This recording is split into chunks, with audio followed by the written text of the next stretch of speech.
Hey everyone, it's Angela Allen. Welcome back to the Handmade Homestead. I'm just going to do a quick little video here. It was requested by one of my subscribers on how I make my spinach pie. Now the truth is you can use any kind of green, and I almost never use spinach. So the one I'm going to make today, I'm just going to do a quick little one layer one, but I'm going to use a combination of Swiss chard, kale, and beet greens, and then a little green onions as well for flavor. After gathering what I need from the garden, just going to bring it all inside and wash it and get chopping.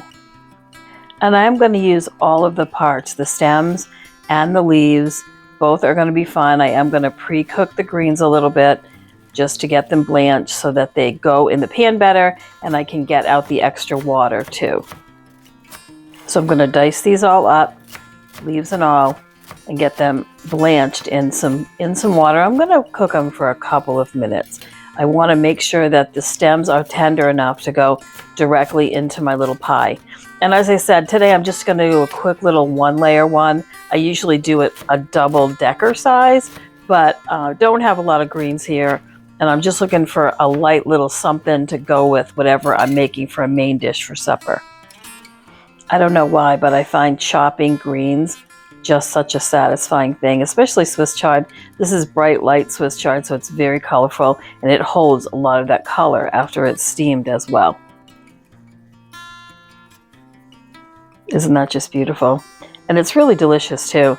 And there is kale in there, but it is mostly Swiss chard. And again, there are beet greens in there as well. I apologize for my gravelly voice. I have a little bit of a sore throat today, so I sound kind of funny. But I'm going to go through this anyway. Bear with me. So these are the greens after they've been blanched. They're nice and soft. I only put a little bit of salt in the water.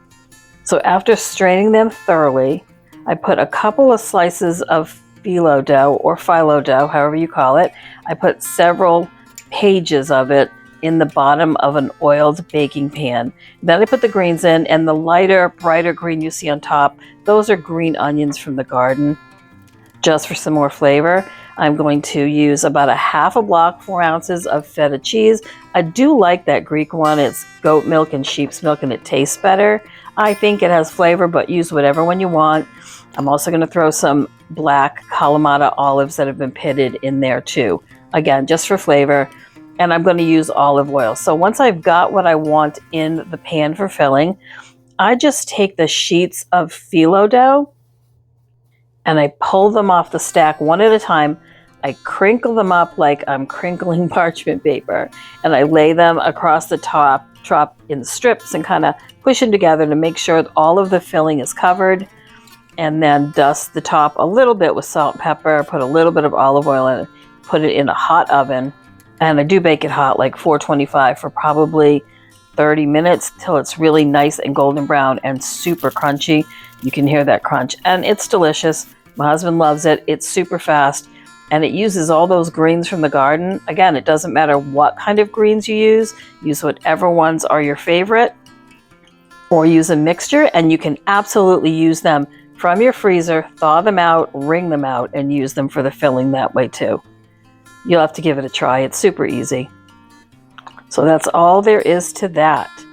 These are just some flowers from my garden, so you can see how beautiful the oranges are this time of year.